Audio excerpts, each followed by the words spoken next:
చెబుతుంది అడుగు మన చేపవేట కథలు, మర్రి చెట్టు చెబుతుంది పంచుకొని తిన్న సద్ది రుచులు, చెరుకు తోట చెబుతుంది అడుగు ఆనాటి చిలిపి పనులు,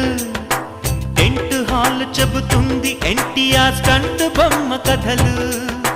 పరుగెడుతూ పడిపోతూ ఆ నూతుల్లో ఈత కొడుతూ ఎన్నేళ్ళో గడిచాయి ఆ గురుతులనే విడిచాయి.